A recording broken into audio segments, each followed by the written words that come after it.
Hi friends, இந்த வீடியோவில் நம்ம என்ன பார்க்க போகிறோம் அப்படின்னு கேட்டிங்கன்னா, இப்போ வந்து நம்ம எல்லாருமே ரொம்ப ஆவலாக எதிர்பார்த்துட்டு இருந்த மதராசி திரைப்படத்தோட ட்ரெய்லர் வந்து இப்போ வந்து அஃபிஷியலாக வந்து வெளியே வந்திருக்குங்க. ஸோ கண்டிப்பாக இது வந்து சிவகார்த்திகேயன் கரியரில் ரொம்ப முக்கியமான ஃபிலிமாக இருக்கும். அதாவது இந்த திரைப்படத்தோட ட்ரெய்லர் வந்து எப்படி இருக்கும் அப்படின்ட்டு வந்து கண்டிப்பாக வந்து ஏஆர் முருகதாஸ் வந்து அஃபிஷியலாக வந்து ஈஸ் பேக் அப்படின்னு சொல்லலாம். ஏன்னா வந்து ஒரு துப்பாக்கி, அதுக்கப்புறம் வந்து ஒரு கஜினி அந்த ஃபேமில் வந்து இந்த திரைப்படத்தில் தெரியுது அப்படின்னு சொல்லலாம். மெயினாக வந்து துப்பாக்கியோட நிறைய ரெஃபரன்ஸ் வந்து இந்த திரைப்படத்தோட ட்ரெய்லரில் வந்து தெரிஞ்சது.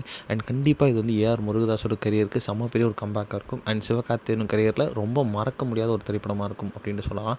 அண்ட் வில்லனுக்கு வந்து ரொம்ப பெரிய ரோல் இருக்கும் அப்படின்ட்டு சொல்லப்படுது. ஸோ ட்ரெய்லரை பார்த்தப்பே தெரியுது ரொம்ப சூப்பராகவே பண்ணியிருக்காங்க. அண்ட் ரொம்ப ப்ரொஃபஷனலாகவும் பண்ணியிருக்காங்க. ஸோ கண்டிப்பாக வந்து ட்ரெய்லர் வந்து சிவகார்த்திகேயன் ஃபேன்ஸை சாட்டிஸ்ஃபைட் பண்ணியிருக்கு அப்படின்ட்டும் சொல்லலாம். ஏன்னா வந்து அந்தளவுக்கு வந்து ட்ரெய்லர் வந்து ரொம்ப மாஸாகவே இருக்குது அப்படின்னு சொல்லலாம். ஸோ சிவகார்த்திகேயன் வந்து சூப்பராக வந்து செதுக்கியிருக்காங்க அப்படின்னு சொல்லலாம். கண்டிப்பாக வந்து அவர் கரியர்லேயே one of the best trailer அப்படின்னு கூட வந்து நிறைய பேர் சொல்லிட்டு இருக்காங்க. அந்தளவுக்கு வந்து ட்ரெய்லர் வந்து செம்ம மாஸாக இருக்குது. ஸோ இதுக்கப்புறம் வந்து இந்த ட்ரெய்லர் வந்து எவ்வளோ ரெக்கார்ட் பண்ணுது அப்படின்னு வெயிட் பண்ணி தான் பார்க்கணும். அண்ட் சிவகார்த்திகேயன் ஃபேன்ஸ் வந்து இந்த ஒரு விஷயத்தை கொண்டாடிட்டே இருக்காங்க.